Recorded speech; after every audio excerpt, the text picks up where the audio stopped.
Hey guys, I'm back doing another video. Totally selfish reasons. Um,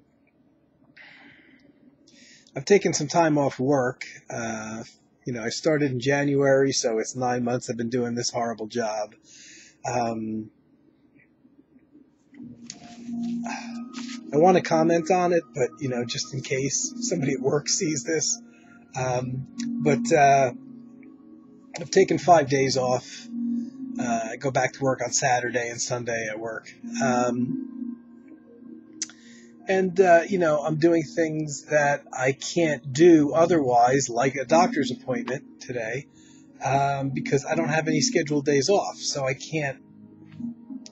It's been tough. Um, and when I leave, I'm not going to have health care. Problem is, with the schedule I'm working, I can't interview for other jobs because I don't have any scheduled days off. If I have a day off, I don't find out about it until the evening before.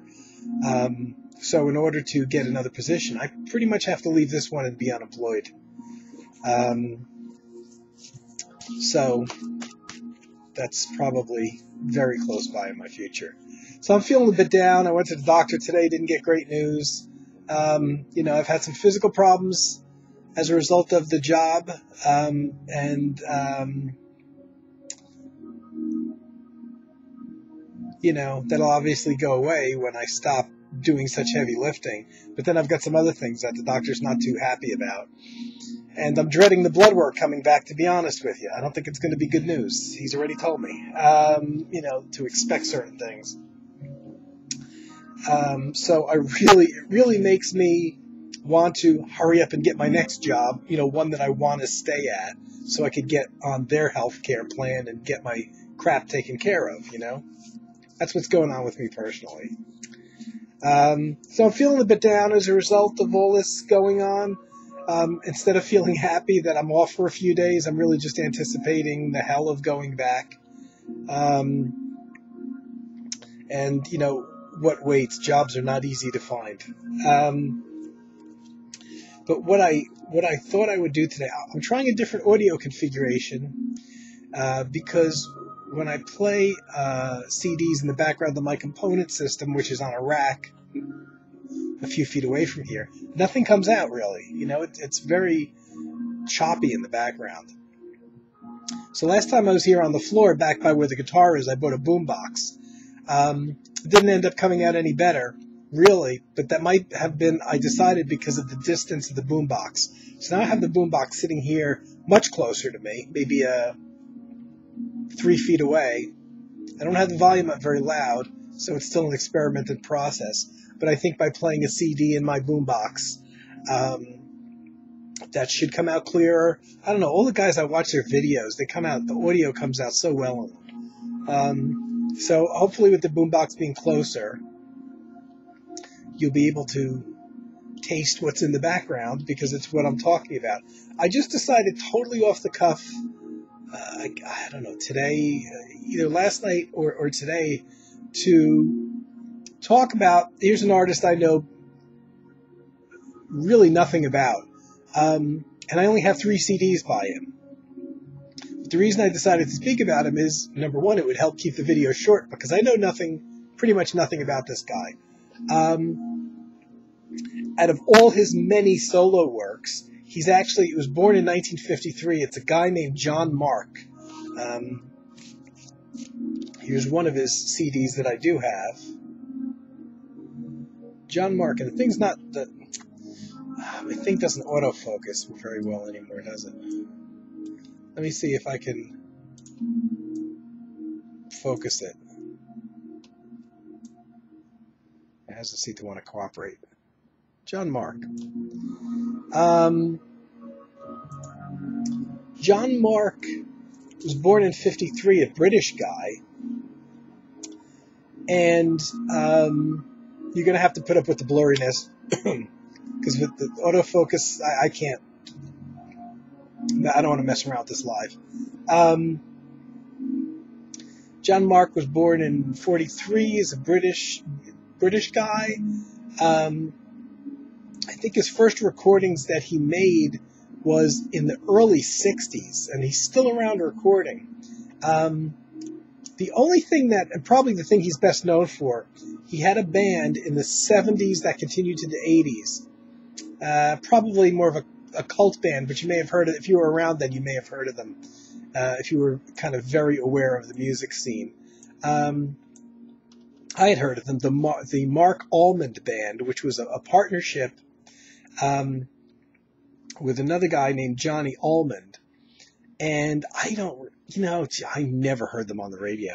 But I was aware of the band, so they were apparently big enough. They had quite a few records starting in the early 70s.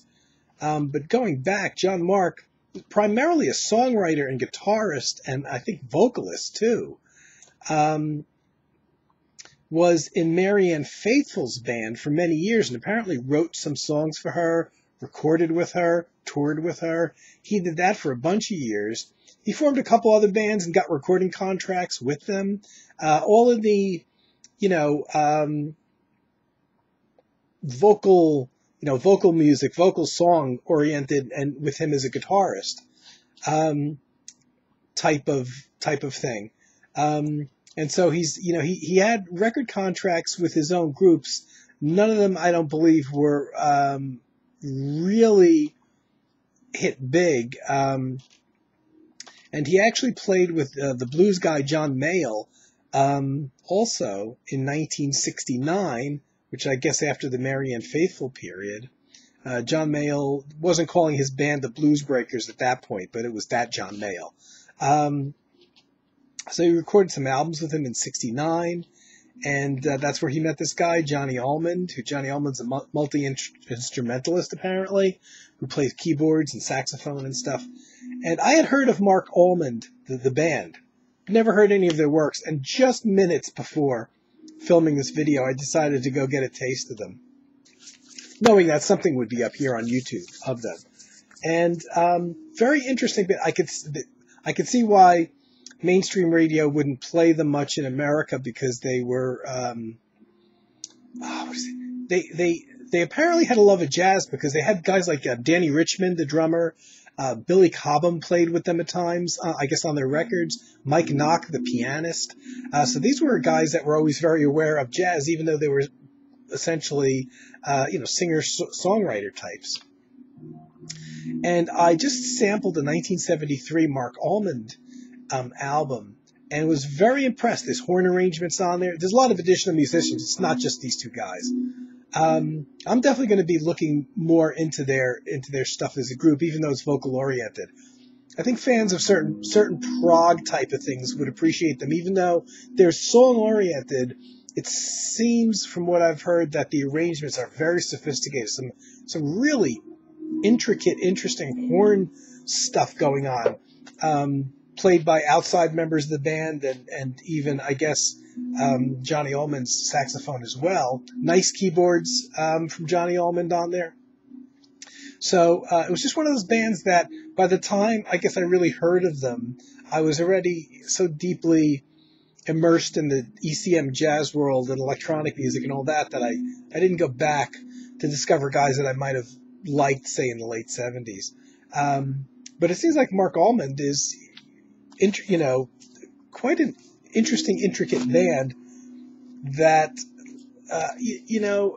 hard to find an audience. They probably, the prog audience might not like them enough because maybe they weren't high energy enough or instrumentally oriented enough. I'm not sure.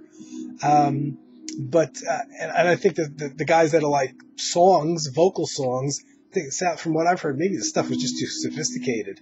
But they made quite a lot of records in the 70s and going into the 80s. And for some reason, when I picked up my first Jon Mark solo album, even though his name is kind of ordinary, I somehow knew in my head that there was an association with the Mark Almond Band. But I bought, I'm pretty sure this is the first one I bought, The Standing Stones of Calanesh, which is... This one's on the Cuck label, and this is so different from, I think the people like Mark Almond that bought this probably wouldn't have liked this. Now, when I bought this, I'm pretty sure this is long before the days of the internet. This is when mail order catalogs still ruled the world of folks like me that, weren't buying music that you heard on the radio because the stuff that we wanted to buy and listen to wasn't being played on the radio. Pretty sure this came out of like a Backroads catalog or one of those companies. And you would buy no way to even sample it because the internet wasn't really around. But you would buy albums based on description. And I know I got this mail order by description. It's all keyboards. There's no Jon Mark vocals on there. There's no Jon Mark guitar. On this particular album, like I said, on the Cuck label, which is a label I love and we all know, this little bird, the bird in the bush, the Cuck label. I try putting autofocus on again. This thing just never wants to focus. And this one was recorded in 1988. I probably bought it, sure. I think it was a fairly new album when I bought it. And it actually lists, in this case, Jon Mark performing, says Jon Mark performs on these keyboards. And it lists all 5 different Roland keyboards. So he used all Roland keyboards on this. All synthesizer. I guess you could say very much new age, which was new at the time. And it's a really good album. It does have a slight Celtic feel to it, which is intentional. Pretty much electronic, but there's a slight Celtic feel to it. Now, I only have 3 of these albums. Now, apparently, Jon Mark did a lot of albums. And they're kind of, I guess, 2 categories. I think he did more that are the singer-songwriter stuff with him on guitar, closer to the Mark Allman stuff, and then a whole series of these instrumental, mainly keyboard albums. So sometimes it's a little hard to, I think, discern which is which, unless you go by the titles. Sometimes the titles give it away.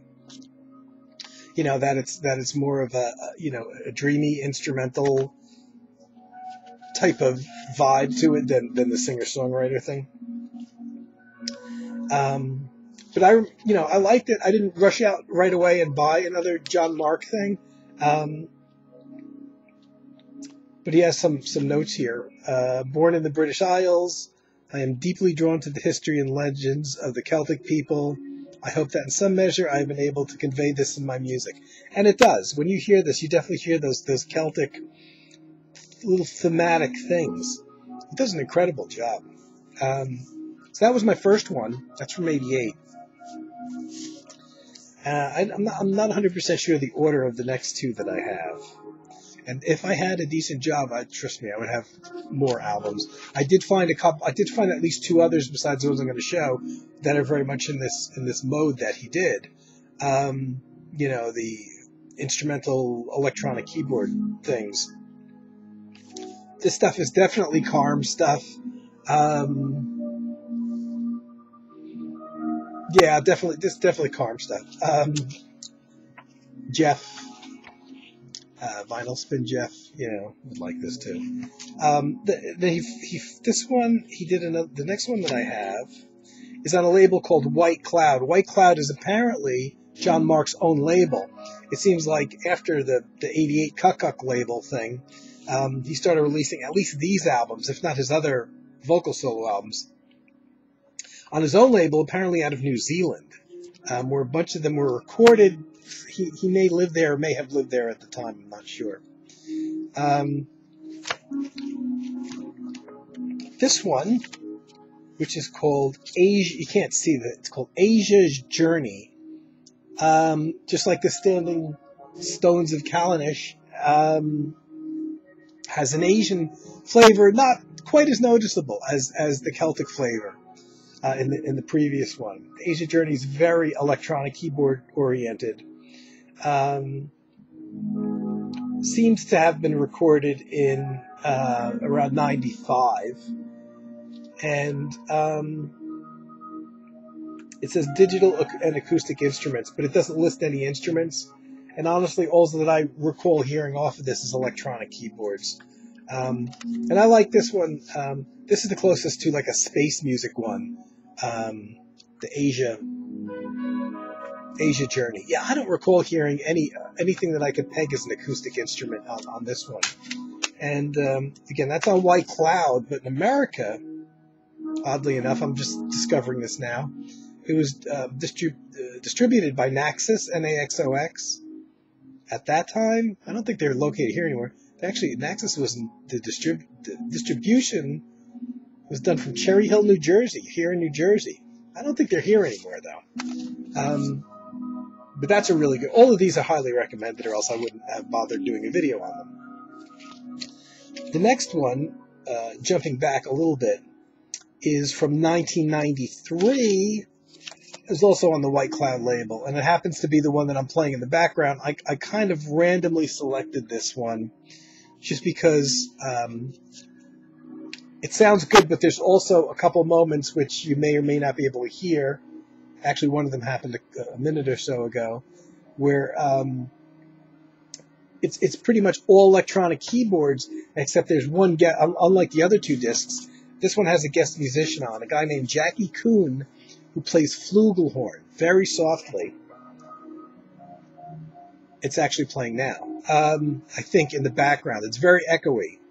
But the flugelhorn sounds really good in this. So you have this context of all electronic instruments and with the flugelhorn. It only pops up in a couple places. It's not like it's a duo album with flugelhorn, but it's really nice. And this is, a fairly long album, the longest of the three. So having that break up a bit. Yeah, this one runs about 67 minutes, which is longer than the others. So having the flugelhorn in there is really nice for just an acoustic-oriented change. This one is a real concept album. The other two are as well. You've got the Celtic thing, you've got the Asian thing. But this one is different in that he wasn't trying to capture so much an ethnic style as he was a memory. And this one, by the way, is called A Sunday in Autumn. And because I failed to mention the title. I'm really tired today. My sleep was messed up. I stayed up all night one night, the first day I was off work, and I went to bed at like 7:30 in the morning, and on Sunday morning, Saturday going into Sunday morning, and I have messed up my sleep schedule. I've been so tired and exhausted and sleeping on and off since. And if you're still with me, I really like the liner notes in this one, even though they're fairly long. And I love concept albums. I grew up in that era. And to me, every album should be a concept album, even though most albums are just a bunch of songs thrown together. But this, the other two had ethnic themes, the Celtic thing, the Asian thing. This one has the theme based on an experience he had. And again, this one was recorded in New Zealand. Oddly enough, a couple of the tracks on here were recorded in Los Angeles. That's very, very strange. That's a world away. So he recorded this in 93 and wrote liner notes in August 93 explaining the whole concept of A Sunday in Autumn. And I'm going to read them because could they possibly be anything less interesting than anything I have to say?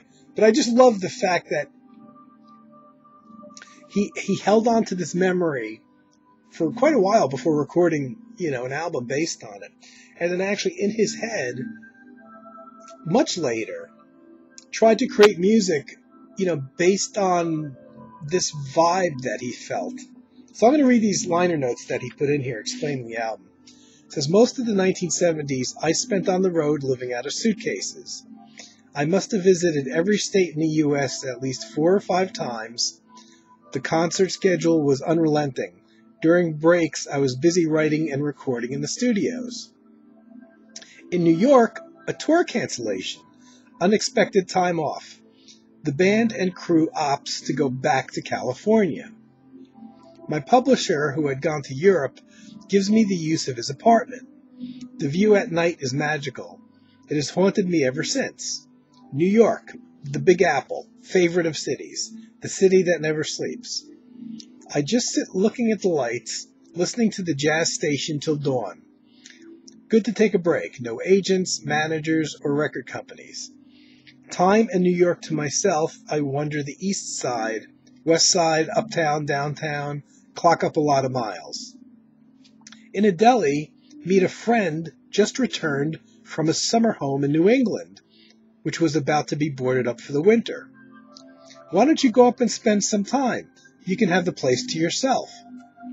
New England, at its most beautiful in the fall. Yeah, okay, thanks a lot. Next morning, drive out of New York, onto Riverside Drive, and up the Merritt Parkway, past tidy little towns with gardens of rusty leaves and white picket fences, town squares and churches, on into the heart of New England. The house, nestled in the trees, beside a small pond, is typical New England, wood and stone, with a huge open fireplace. No TV, no radio, no phone. Light fading fast.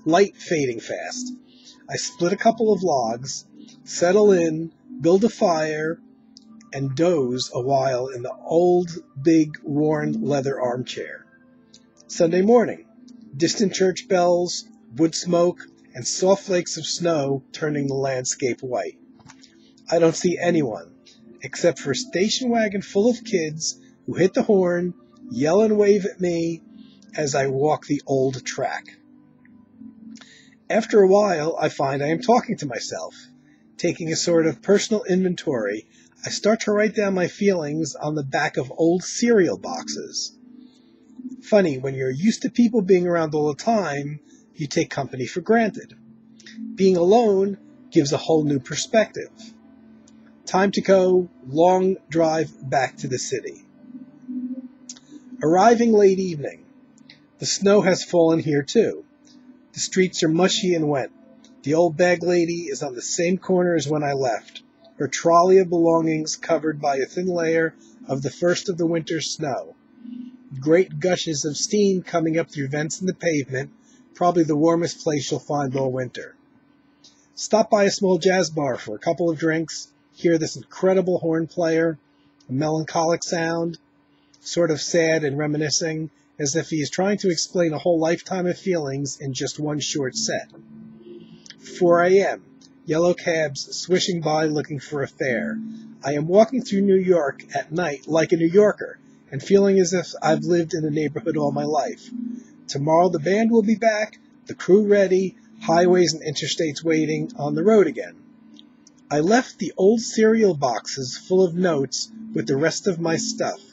Someday I would dig them out and write an album of those feelings. It's been a while, but I finally got around to it. We all have personal inner landscapes of things and times we remember as special in our lives. Mine was a Sunday in autumn. So that's Jon Mark, August 1993. He wrote that in New Zealand. So, he recorded this in 93. And apparently this event happened, with this whole weekend and him being alone in this cabin, happened sometime in the 70s. And he kept the notes that he wrote on the cereal boxes all the time. I love that story. Hopefully it was worth sitting here listening to me read it.